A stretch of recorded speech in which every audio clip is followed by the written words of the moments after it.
And Scoop will be the ranking 2 years from now. Although he's going to be ranking in another meeting, so he can't object. Therefore, Leahy will be ranking. Admiral, I want to apologize for being a couple of minutes late, but the other senator from Texas is a low-ranking member of the Navy, as he should be.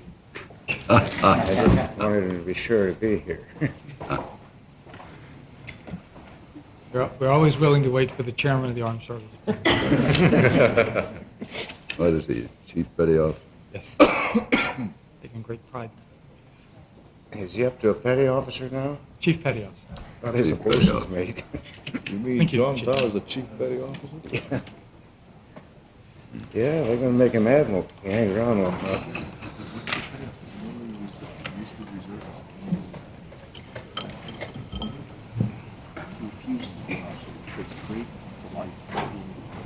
I thought I was the lowest ranking. He goes over and he makes a scene and he's beautiful. No, I got my rank captain legitimately. You know? I mean, Wrong so crowd. when I first got in Congress, Cy Vance was then Secretary of the Army. So he came to visit me. He says, "We want you in the reserve. We'll have the reserve." He's doing it next week. I said, "Okay, well, I'm glad." I'll be here. He says, "We can arrange that."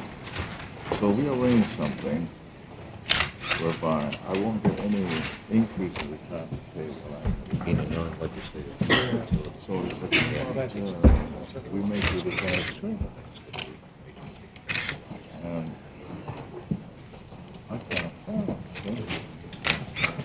So I said, how about a colonel? I said, the fellas in the outfit would laugh at me.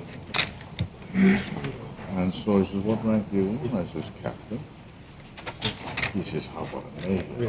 I says, well, major I could qualify for because if you serve as captain for so many months, good behavior, you automatically can go up. So here I am, a major. I go to my first meeting. And I figured I'm high ranking, right? Christ, you see these captains and colonels, lieutenant colonels, they all put on the uniform and fly. Because what they do is if they were lawyers, for each year in private practice, it's an equivalent of so much for the judge after the general office. Okay? And so you got these guys that don't know how to salute. Well, that's not important. Sheesh. I was the lowest ranking guy. I bet you had more written We'll get started. The meeting will come to order. I'm sure that Senator Tower will be here. He's detained. Admiral Inman, I'm very happy to see you appearing at this hearing as President Reagan's choice to be Deputy Director of Central Intelligence. You have my vote even before I hear your testimony. And if there's ever such a thing as the right man for the right job at the right time, you're that man. Just last week at the Casey hearing, I urged along with all of my colleagues that he go after you for this job, so your being here today is good news to me. You're a man of outstanding qualifications, integrity, and compassion. And I must say, through my intelligence friends around this world, I don't know of a man in the business that's more highly regarded than you. We're lucky to have you, and the nation will be better for it. So I'm going to ask Senator Benson to start the introduction of you, he being from Texas and you being from Texas. I would like to recognize, though, the fact that Mrs. Inman is sitting right behind you, which is her proper place. Mr. Chairman, that was a superb introduction in itself, and so I'll keep mine short. But I'm here to add my support and introduction of Admiral Inman, Texan, but a man who's nomination, from all I have heard, has received nothing but accolades.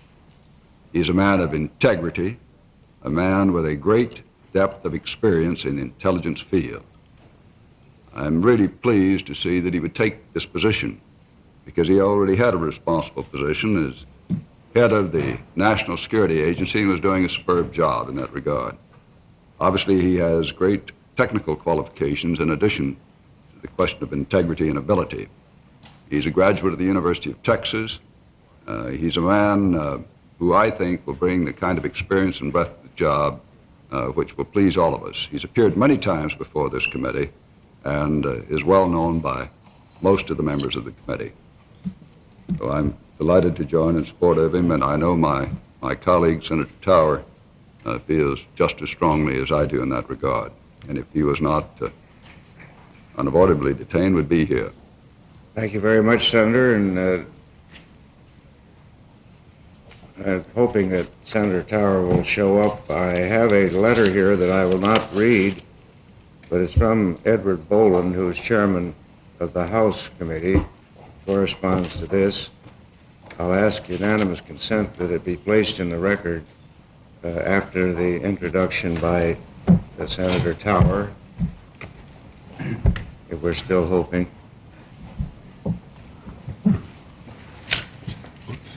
And to get a few other things done that must be done, I will ask that the ethics report on Admiral Bobby R. Inman be placed in the record following the comments by Congressman Boland. Without objection, that will be done.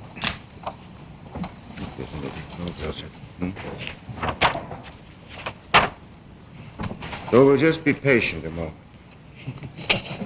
That's part of the game. Mr.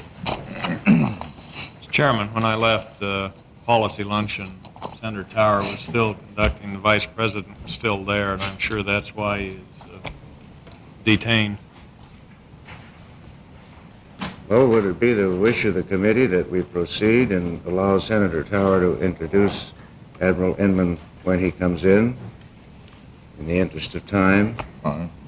Fine. Well, Senator Moynihan is unavoidably detained for a while. I'll recognize Senator Noye. You make... no, let's have it the other way around. Let's have you make a statement if you want to.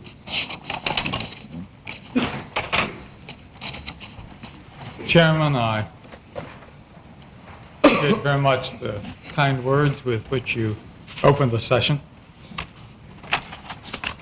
I would not elect to judge this committee's views on the subject of whether or not this country ought to have a draft, but I did come to this table with something of the feel of a draftee.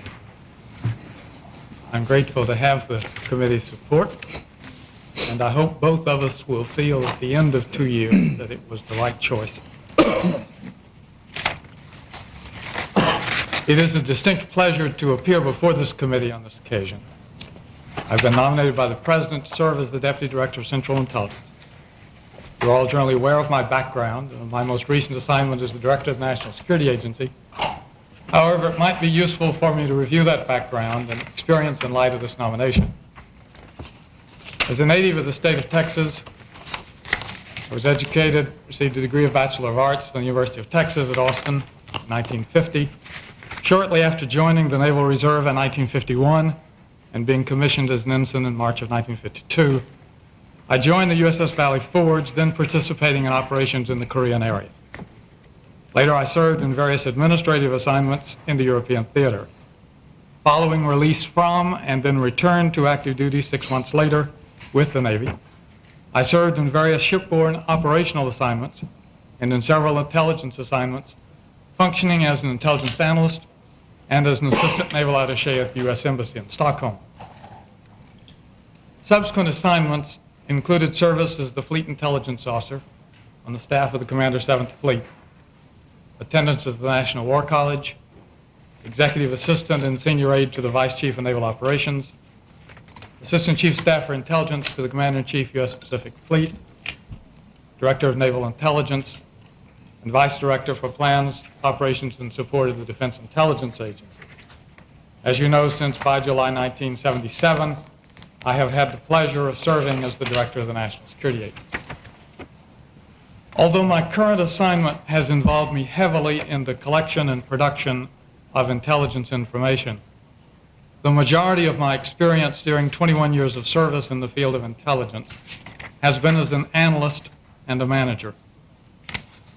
The variety of my assignments has provided me with a unique perspective on the need to balance the production and analytic facets of the intelligence mission, and to provide for the needs of the nation's policymakers, both in the executive and the Congress, and the needs of the military forces.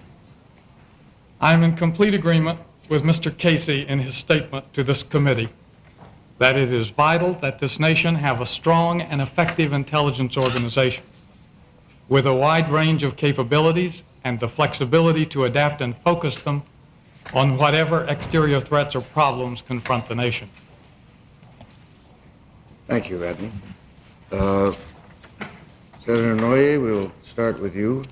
Take the question. Mr. Chairman, I thank you very much. Before proceeding with my questions, I'd like to join you in your very eloquent statement regarding our nominee.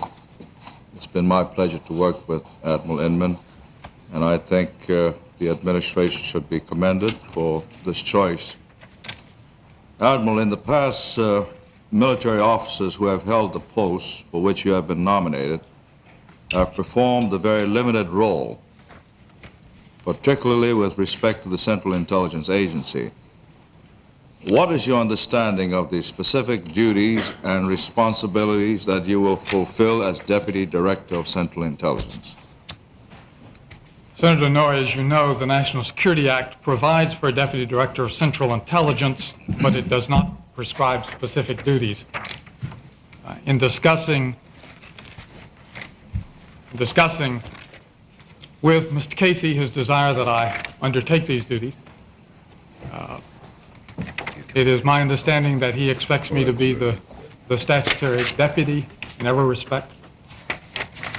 In examining how he will divide those responsibilities day by day, for emphasis, he has indicated his desire that we share in his number one priority of striving to improve the quality of intelligence available, and particularly the estimative function.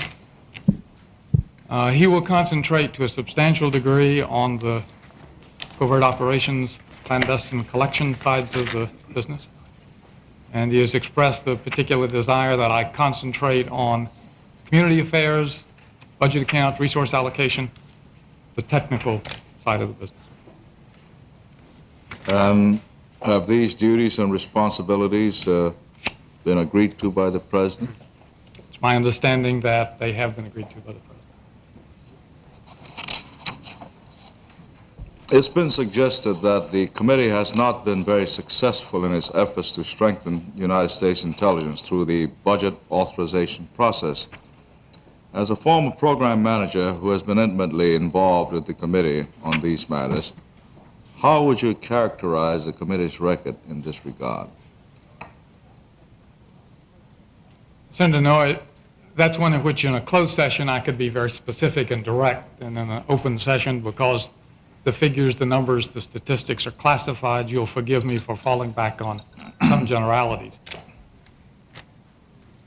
When this committee came about, we had gone through about 8 years of drawing down manpower all across the intelligence community. Just as you really settled into operation with the new administration, the concentration was more on saving expenditure of dollars. It was my experience throughout these 4 years that this committee constantly pressed on the administration the question of the adequacy of the intelligence assets.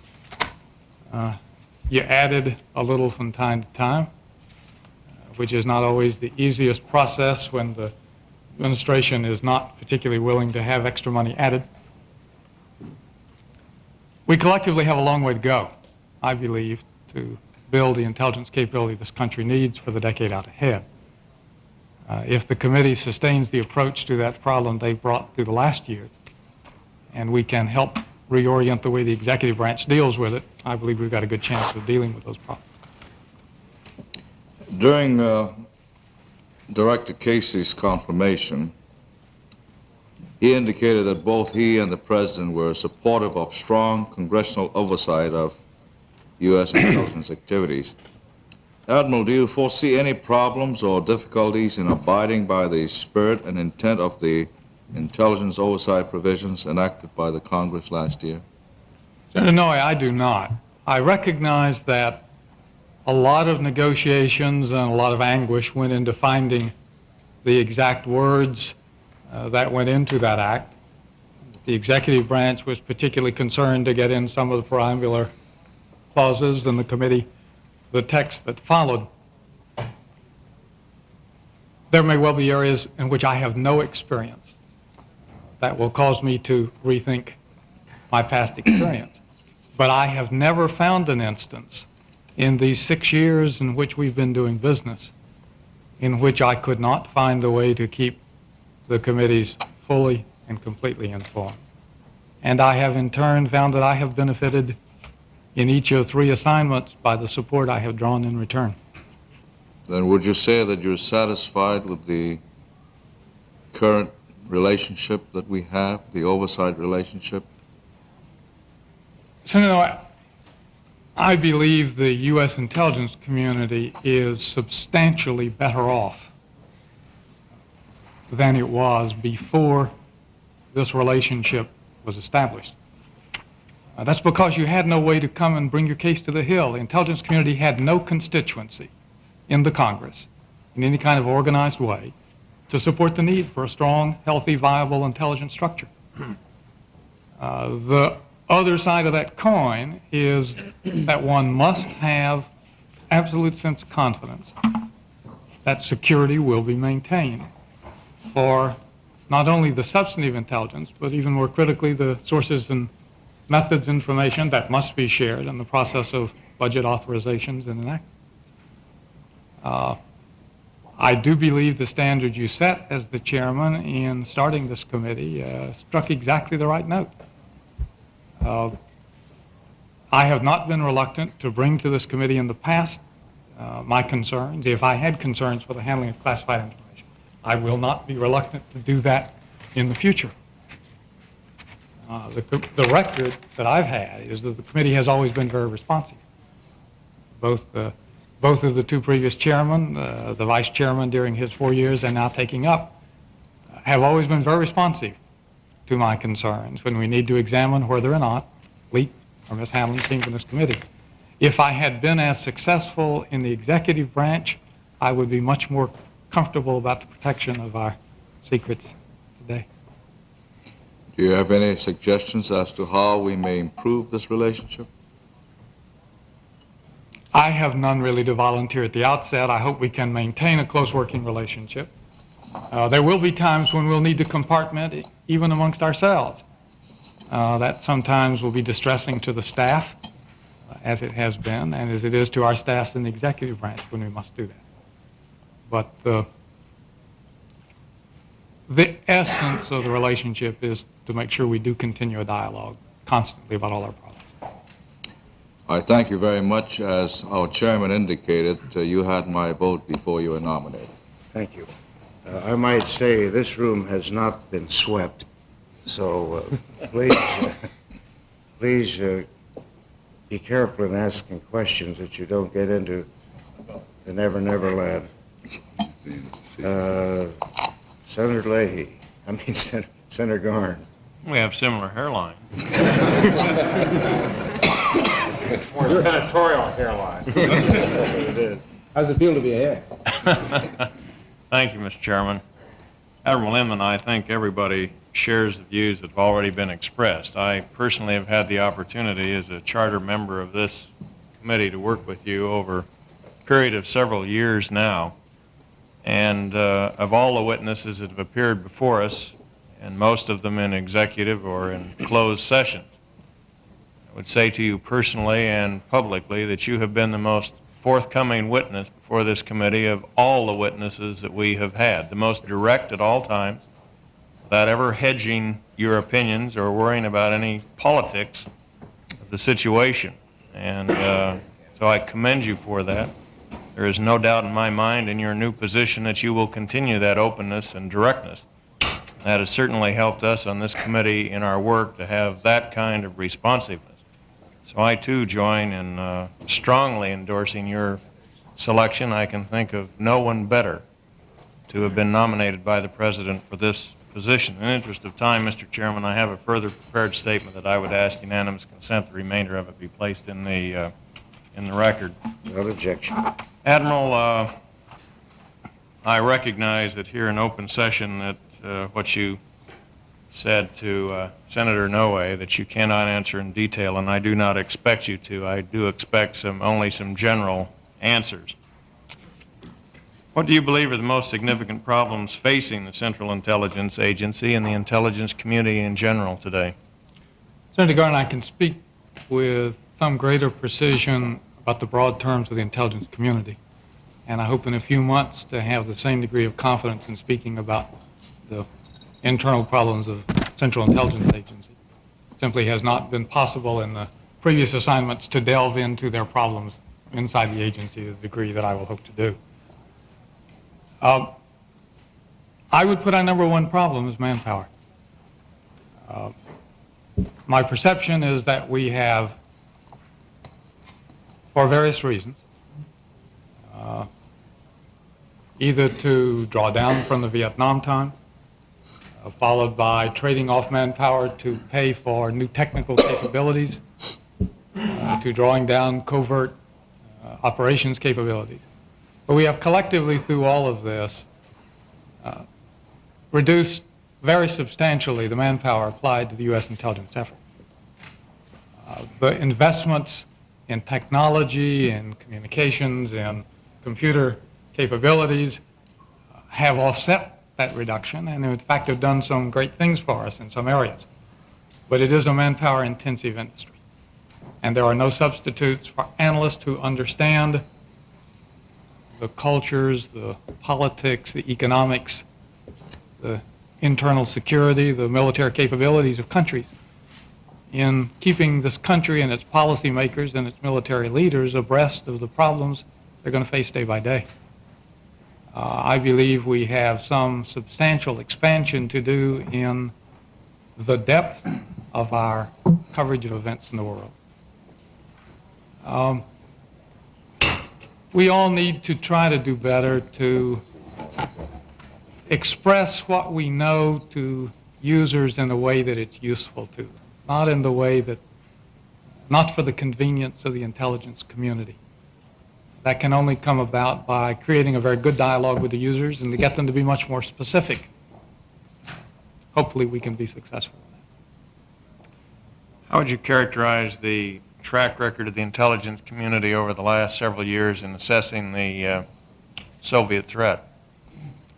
We have, on rare occasions, overestimated, and on many more occasions proven to have been conservative.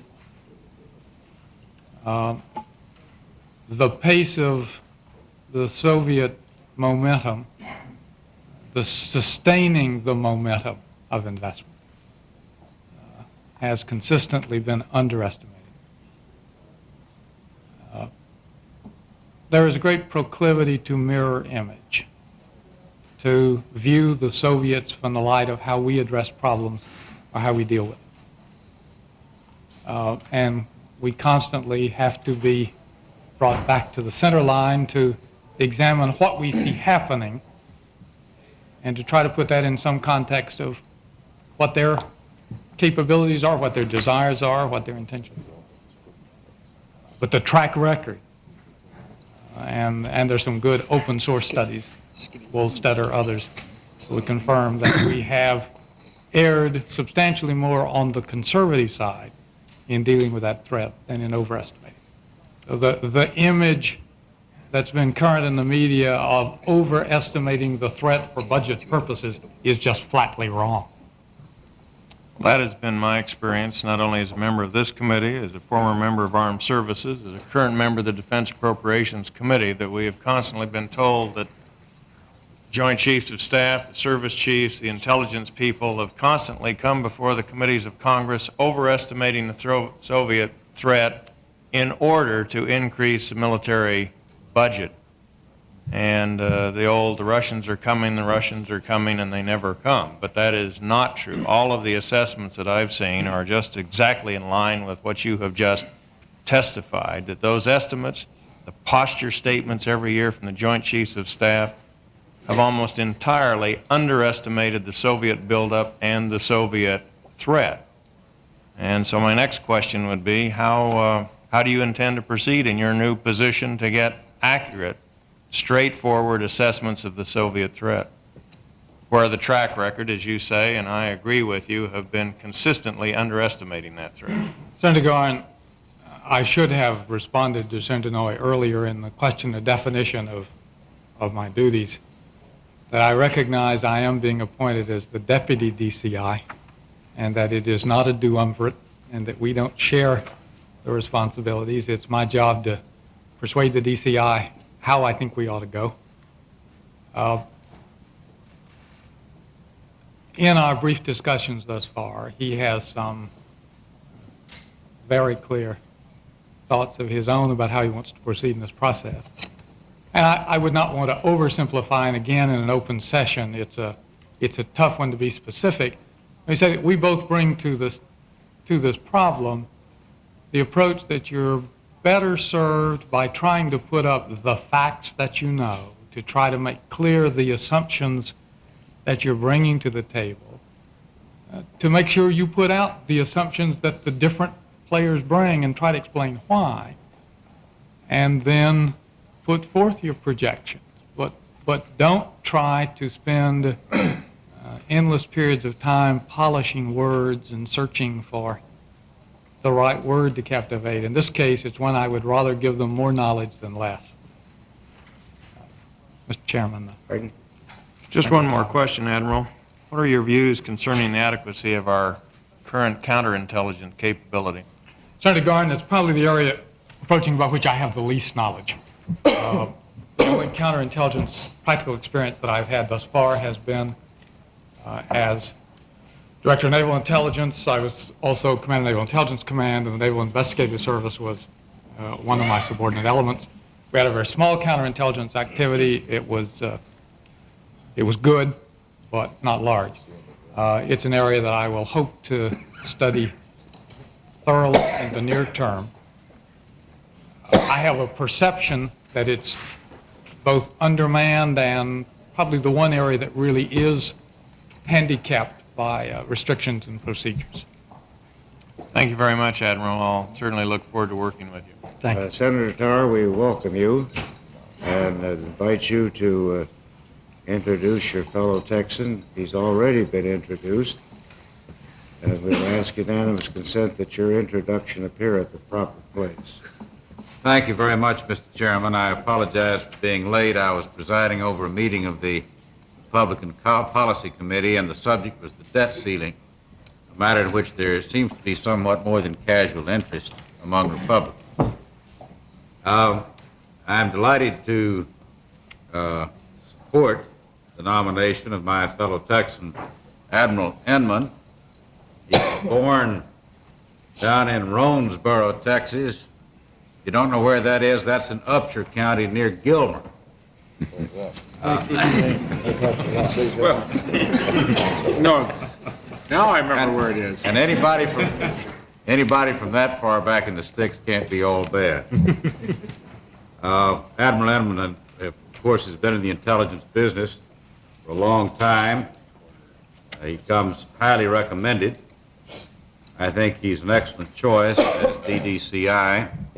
I might note that this morning the Senate Armed Services Committee reported favorably his promotion to full admiral of the United States Navy. I believe that that nomination was erroneously reported to your committee. Knowing your disposition toward the Navy, I reclaimed that jurisdiction very quickly, and I'm delighted to report that he has been reported favorably to the Senate. Thank you, Senator Tower, and congratulations, Admiral. Thank you. It's a rank you well deserve, and man who just introduced you lives long enough, he might make it himself. I will recognize. Mr. Chairman, resisting the temptation to comment on your unseemly remarks, I'd like to ask unanimous consent that my full statement appear in the record in the appropriate place. Without objection, so ordered. Senator Leahy? Thank you, Mr. Chairman. I too join in the congratulations for the extra star. Well deserved. I have a feeling, Admiral, that everybody who might be up for confirmation this year would be delighted to trade places with you. You'll, I suspect, survive the tough, hard cross-examination of this committee, and will probably even be able to predict how, following hours of debate, we will vote on your confirmation. I, too, join my colleagues in saying that I think that the President has made a fine choice. I'm delighted. As you know, I discussed this with you one other time, saying that I hope that that's a position you would be in and be able to serve your country in that position. And I'm very pleased that you are. In answer to a question, Senator Garnes, you said that the number one problem is manpower. And I realize it's an extremely broad question, asked broadly in open session and perhaps seeking a broad answer in open session. But have we, with all our technological abilities to listen and on through, have we somehow built up kind of a myth that everything can be done by machines around here? And might we be overlooking not only, or might we not be finding ourselves into a somewhat too comfortable trap of feeling that the machines can do all our analyses, and also that they may be able to totally replace people in the field? Overly broad question, I understand. Senator Leahy, I would put a slightly different spin on the problem. In the press of business, in an executive branch, intelligence matters, intelligence resources, intelligence capabilities simply fall way down the scale of day-by-day events. It rarely merits attention or extensive debate at the level of the President or even his senior advisors.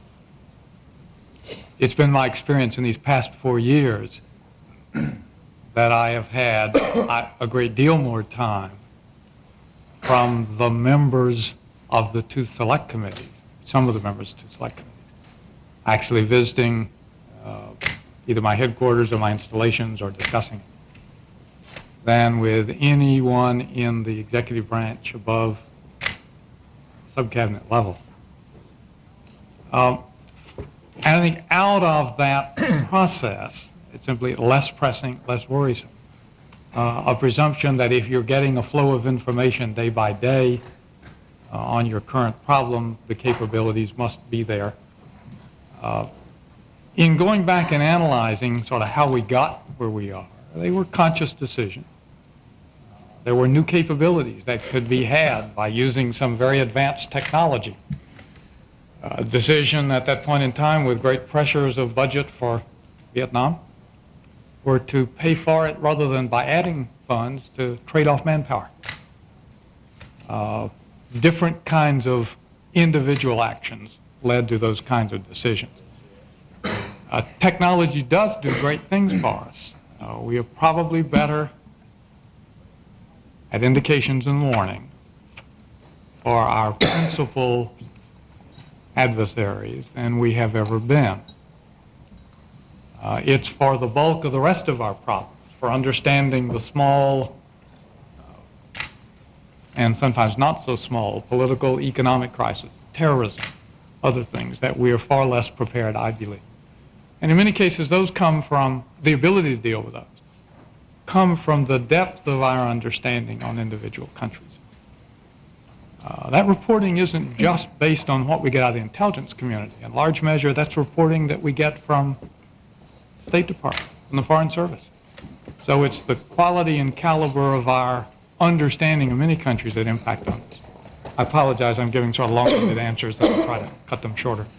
But almost in following up then even on that, and assuming that there are going to be budgetary restraints in this next fiscal year, are we best in a position to consolidate those areas where we know we are successful and that we depend so much on, rather than starting a number of new initiatives?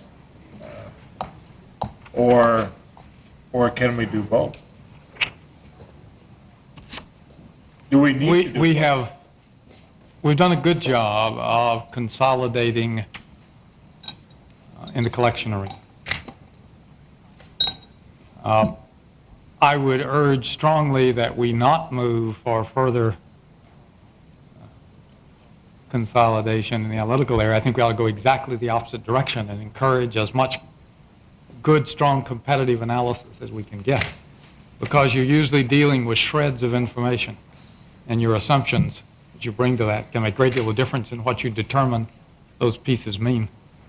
And let me defer a more detailed and responsive answer to your question for the next time we gather in a closed session. Thank you. Thank you, Mr. Chairman. Thank you, Senator. Senator Chafee? Thank you, Mr. Chairman. Well, Mr. Chairman, I join in the delight of this committee in the selection of Admiral Inman for this post. He did an outstanding job in NSA, and I'm so glad you're going to be doing this. You stated in answer to Senator Gahn's question, the most pressing problem is personnel. What can we as senators do to remedy this? Is it a question of money? Is it a question of appreciation of tasks that ones are undertaking? Is it a question of shortage of trained people that are motivated for this type of work? What can we do? It begins with billets, numbers of people available. My experience has been that while there may have been a dip in the middle 70s of people interested in coming into this business, there are plenty of high-quality applicants who are indeed interested in the field. We often can't find the skills we need at the outset, particularly with linguists, but we can find people with linguistic aptitude who are willing to study. It's going to be a long process. One can't just throw large numbers of bodies immediately. The capabilities of all the agencies to recruit, to train, to use will have to be built up. But we can bring you, I think, a good, viable program. Obviously, there is the instant problem of the administration's desire, as with the past ones, to hold down the total size of federal employment. I would hope that as some programs are reduced, perhaps we can have some redress in this area in the national security account, which in fact suffered a very major reduction while other elements of the government were growing in large numbers. All right, thank you. Thank you. Thank you very much, Senator Chafee. I might comment that Senator Chafee was once Secretary of the Navy. Let's see, Senator Probably Benson. remember that. Oh, he doesn't have to anymore. Thank you very much, Mr. Chairman. A number of us have had some concern, of course, about the analysis capabilities of the CIA and the results. Do you have any that you can speak of in an open meeting, any major procedural changes to bring about in the CIA on its analysis work that you bring from your experience with the National Security Agency? Senator Benson, from the way the intelligence community has been structured and operated, I have been fairly remote from the analysis efforts in the other production agencies these last several years. I could give you an impression, though, that from my efforts to try to educate and expose young analysts coming into the other agencies, and particularly CIA, with the particular help of Bruce Clark once he took his current assignment. We're impressed with the quality. They're bright. They're eager to learn. We have a generation gap here. We've, in fact, lost across the community a lot of people who came in the 40s, who enjoyed the business and who stayed for a career. A variety of reasons, pay inversion, others have caused large numbers of them to retire. So we indeed have a building process, I think particularly in the analytical area, to give them the time. I have a sense that we need to expand the capability for them to be promoted while staying in the same general area. Not to require them to move frequently or into managerial jobs in order to have a chance to be promoted, but to offer the capability that deep expertise in a country or geographical area can also offer them a way to move up the promotion ladder. And if we can achieve that, I think we'll help in improving the quality of the analytical effort. You were speaking of your limited access in recent times to people above the sub-cabinet level, and then you referred to dealing often in shreds of information. I get the feeling that there's a lot of intelligence information that goes upstream, but often not enough of it comes downstream for analysis purposes when we're talking about leaders of governments or people at the cabinet level dealing with their peers in other governments, and the difficulty in getting that kind of input to get back to the analysis level. Do you have any thoughts on that? In my early years as an analyst, it was a continuing problem. I have no recent experience to say if it still is, but I suspect that it is. To some degree, that's how busy the individuals themselves are, and the degree to which they're accessible to be debriefed or to pass on their understanding. It's been my experience in these last 3.5 years that if events occurred in the outside world, I could be attuned to them and respond and adjust things pretty rapidly. And if it was planning or things going on the U.S. side, I often trailed the action. I know of something of the depth of the work on economics done by the CIA, and we profited by that on the Joint Economic Committee. But when you speak to the manpower problems, I would hope that the economics section would not be too isolated. There's such a great wealth of information available that's being brought about by other government agencies, including what we have right here in the Congress, and I hope could be collated perhaps more than I think it has been. In earlier closed sessions with this committee, the whole question of economic intelligence and analysis there has been a subject of some exchanges that several of us have had. Again, with the constraints of the open session. I believe probably the best intelligence we have available currently is in the military intelligence arena. And that comes from the competitive analysis. And when I was a young naval intelligence analyst, I used to rail at the fact that CIA was also spending time analyzing my problem, but I have to recognize that that probably spurred me to a better job than I would otherwise have done. From my perspective in looking these last several years, where we have substantial competitive analysis, I believe the overall quality of the outcome is better. We've not had much of that in the economic area because we've not paid much attention. There's another side to that, and one of the downsides of the middle 70s and the investigation of abuses, both those that were valid and some that turned out not to be, there was a great reluctance from the academic world, from industry, from even other government institutions to fully cooperate with the U.S. intelligence community. And that has to be very high on the list of things we have to reconstruct. There's a great deal out in the open media and other parts of the society that can help us better understand the outside world to the degree that we need to know, and I would hope we can open some of those doors and get good discussions going. Clearly, part of that is the confidence on the part of those with whom we deal that they will not be manipulated, that they will not be subjected to being used without their knowledge for collection purposes, and I hope we can find our way through that maze. Thank you very much, Mr. Thank Chairman. you, Senator. Senator Lugar.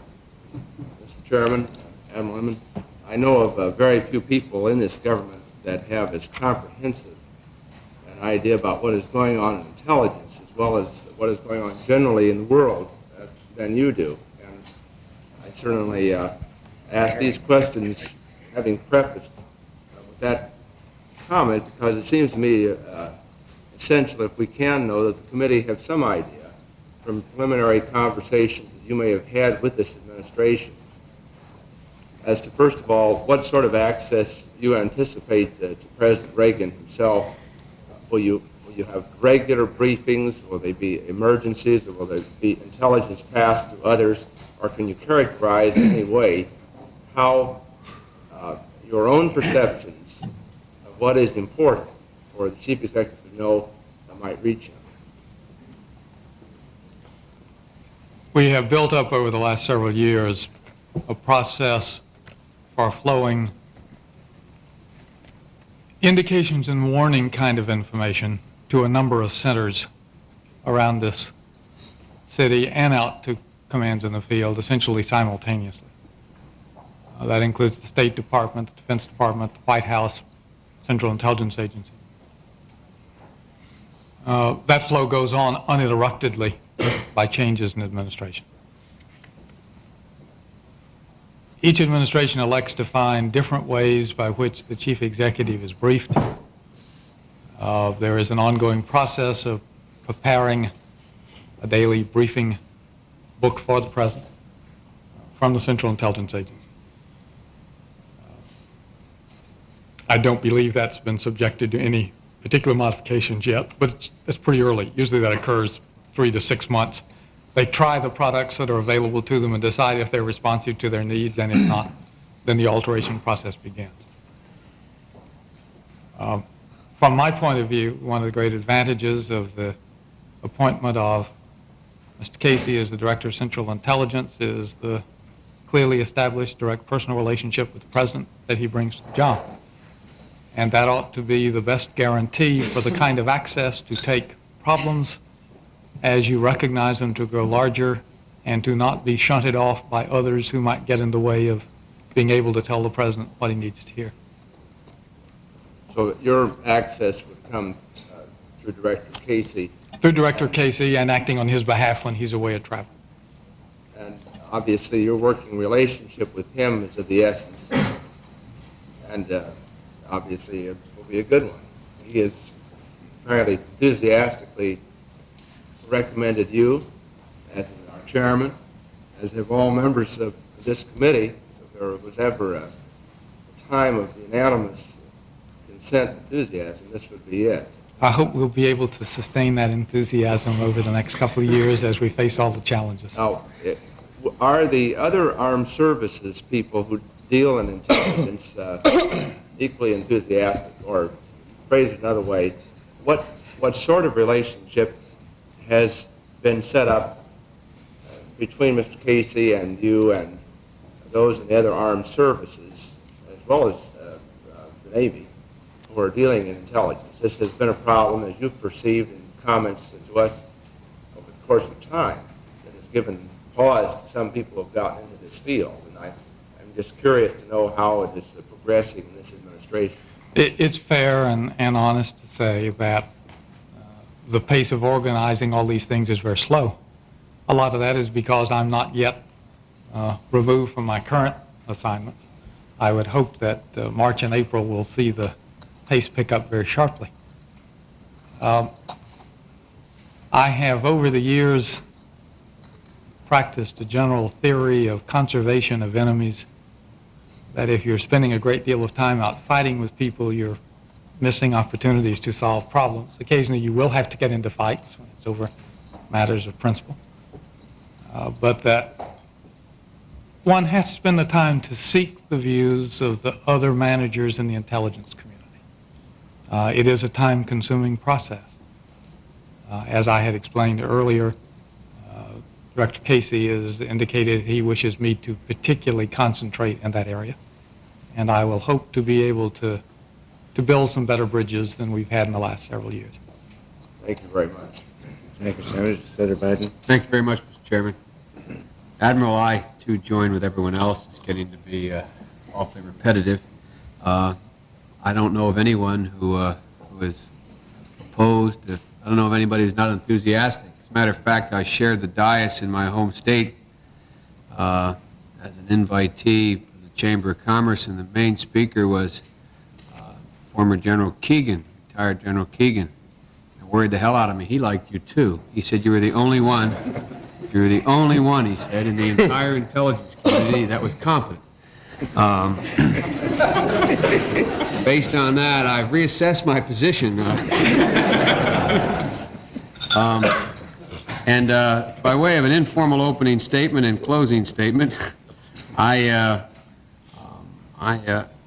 it's not merely your technical expertise, which is immense, but in dealing with you and through you over the past several years since the inception of this committee, I've been impressed with your sense of balance and sense of history. And there are not a lot of people in your business or any other business that possess both those qualifications. And I can think of no place where a sense of both balance and history is more important than the job you'll be assuming. So I'm enthusiastic about your appointment. I would like to ask you a couple very specific questions, if I may, for the record. You've already begun, and I apologize for being late. Apparently, Senator Garn asked you, I picked up from subsequent questioning, what you thought the most important problem facing the agency was, the intelligence community generally. If I can attempt to be a little more specific than that, and if you've already covered this, tell me, and I will read it in the record and go on to my next question. As a producer of intelligence, as you have been, what do you believe are the principal strengths of the major pieces of finished intelligence that are generated by the community? And then the major weaknesses, if you will. In other words, you know, To some degree, Senator Biden, I have, but let me try to summarize quickly back. On current intelligence, we're very good. On counting things in numbers, we're outstanding. On indications and warning, on balance, against the major worries, the record is very impressive. In assessing where events are going, we do less well. And there are many areas that we simply do not cover at all, or cover only with the thinnest margin. And many of our surprises come from those areas. If one believes that the 80s are going to be characterized primarily by strife in the central front of Europe, you can sort of relax, we're in great shape. If you believe it is more likely to be characterized by a great deal of difficulty and competition for raw materials, natural resources, instability in underdeveloped areas of the world, and being drawn into those both by opportunism from our principal adversaries and by our own difficulty in trying to protect our interests, then we are far less well ready for it, both from our collection, from a whole variety, human as well as technical means, in the analytical